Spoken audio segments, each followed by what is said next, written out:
Écoutez, on va commencer par l'analyse fondamentale. On a des reporting où on apprend des choses sympas. On a par exemple Research Binance Analysis, voilà, que je vous laisserai bien entendu en description, avec différents rapports. Alors, je les ai pas tous lus, j'y vais petit à petit. Par exemple, il y a un rapport dédié au Layer 2. Ça parle, voilà, de Optimism, de Starknet, de Arbitrum, etc. Donc, c'est un reporting qui est assez textuel, hein, quand même, hein, faut le bouffer. Dans tous les cas, on se retrouve avec toujours cette même logique. Ils vont chacun avoir un nom spécifique. Il y en a, ils vont parler de superchain, d'autres d'hyperchain, de value layer, etc. C'est faire un écosystème. Donc, par exemple, on va avoir plusieurs roll-up Polygon, à commencer avec le ZK EVM et puis dans le futur d'autres roll-up créés par Polygon ou des partenaires de Polygon. C'est la même chose pour Optimism. On va y venir du coup quand je vous parlais d'analyse fondamentale. On a fait une analyse dédiée à Optimism. On était très en retard sur le sujet, donc c'est enfin fait. Mais dans un sens, tant mieux, parce que du coup, ça nous permet d'avoir les dernières actualités, notamment la mise à jour Bedrock qui a été faite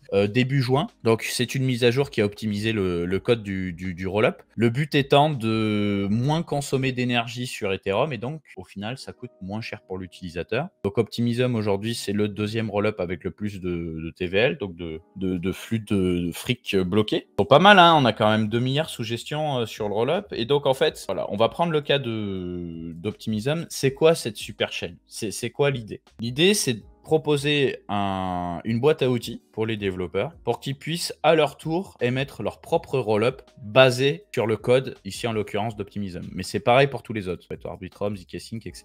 Bah, par exemple, imaginons, moi je veux lancer un jeu vidéo sur la blockchain, j'ai pas envie de partager ma bande passante avec tout le monde, ou alors je veux lancer un échange décentralisé sur la blockchain, pareil, type DYDX ou quoi, et bah je peux lancer mon propre rollup et être interopéré avec les autres rollups de ce même écosystème. Et c'est ça qui est intéressant, c'est qu'à partir du moment où tu vas avoir un vrai effet de réseau, bah, ça va commencer à être super sexy. Je vous donne un exemple. Le projet Base de Coinbase, c'est le deuxième rollup basé sur Optimism. C'est-à-dire que le premier rollup, bah, c'est OP Mainnet, c'est le rollup qui a été lancé par Optimism, où tu peux balancer des applications, faire des trucs dessus. Base, c'est le deuxième. Et en fait, l'idée, c'est que les liquidités, les smart contracts, etc., puissent communiquer entre les deux roll-up. Et quand tu auras d'autres roll-up, je sais pas, une entreprise qui va lancer un roll-up pour son jeu vidéo ou quoi, tu vas pouvoir avoir une interopérabilité entre ces écosystèmes. Et dans le futur, j'imagine qu'il va y avoir des protocoles qui vont permettre d'interopérer tous les roll-up entre eux et pas seulement tous les roll-up d'Arbitrum d'un côté ou d'Optimism d'un autre. Donc c'est vraiment stylé.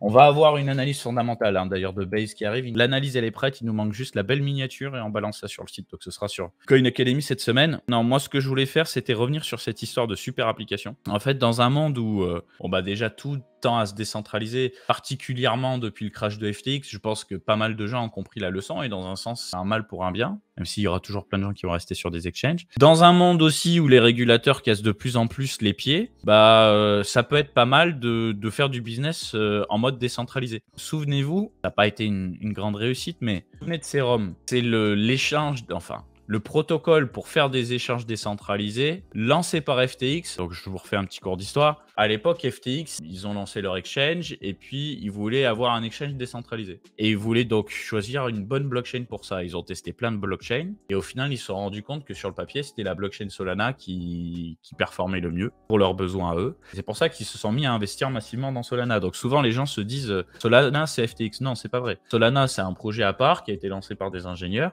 Et ensuite, FTX et Sam s'est greffé à Solana particulièrement tôt dans le projet. Et après, ils ont eu du fric à plus savoir quoi en faire. Et il y a eu la success story de Solana qu'on connaît aujourd'hui. Mais c'est des projets qui ne sont pas ensemble. Par contre, Serum, le protocole pour faire des échanges décentralisés, des AMM, etc., comme Radium et j'en passe, ça, c'est une initiative de FTX. Initiative ratée, du coup, puisque FTX s'est effondré. Mais l'idée, c'était ça. C'était de se dire, on a le truc centralisé, on fait du fric. Et puis, le moment où la décentralisation va prendre le dessus, on aura aussi le truc en décentralisé. Et pour en revenir à Coinbase, je pense que c'est ce qui va se passer. C'est-à-dire qu'ils auront toujours leur plateforme centralisée. Mais à mon avis, ils vont sponsoriser plein de développeurs, plein de projets pour faire des applications décentralisées. Les applications décentralisées, elles vont être être faite sur Base, qui est donc un roll-up de l'écosystème Optimism. Là où se pose la question, c'est que potentiellement, peut-être que sur Base, tu vas avoir de la KYC. Peut-être que tu ne seras pas vraiment décentralisé. Hein. Ça, il faudra se méfier. Par contre, j'ai pas encore les réponses par rapport à ça, mais il faudra se méfier. Donc ça, c'était un communiqué qui a été fait en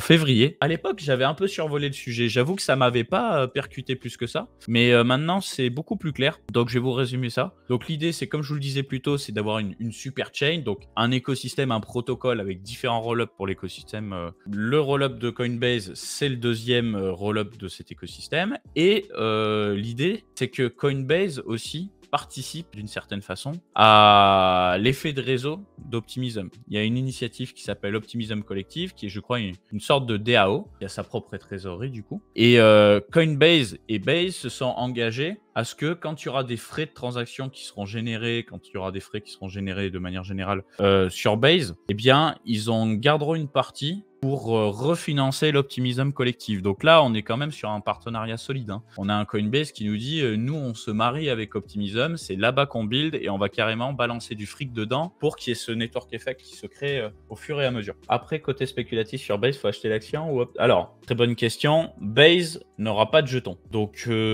si tu veux spéculer un petit peu, à la limite, oui, tu as le jeton de gouvernance d'Optimism. Après, la valeur du jeton de gouvernance d'Optimism, c'est toujours compliqué hein, parce que c'est un jeton de gouvernance, quoi. Après, s'il y a un vrai effet de réseau, il y aura naturellement une spéculation qui se fera dessus. Mais je pense que, comme d'hab, ces jetons de gouvernance, il y a très très peu de gens qui votent. C'est un peu le bordel. Bref, donc vous avez compris pour ce qui est d'Optimism. Vous avez compris ce qui est de Base. On va pouvoir enchaîner. Et je continue de comprendre aussi. Par exemple, j'ai appris quoi cette semaine? J'ai appris plus ou moins ce que c'est que ces histoires de Stage 0, Stage 1, Stage 2. En gros, Vitalik, le créateur d'Ethereum, il a essayé de proposer une sorte de roadmap sous forme d'étapes pour expliquer à quel point un projet de type roll-up tend à se décentraliser. Parce qu'au début, le roll-up, voilà, il est lancé, tu as juste les développeurs qui codent dessus, tu as un séquenceur centralisé, et c'est un truc giga centralisé aussi bien d'un point de vue technique que d'un point de vue humain, mais ça tend à se décentraliser dans le temps. Avec différents validateurs, des process sous forme de DAO pour pouvoir pousser du code, etc., etc., un petit peu à la manière d'Ethereum. Quand on est au stage 0, ça veut dire que c'est ultra centralisé. Quand on est au stage 1, il y a des améliorations. Et quand on est au stage 2,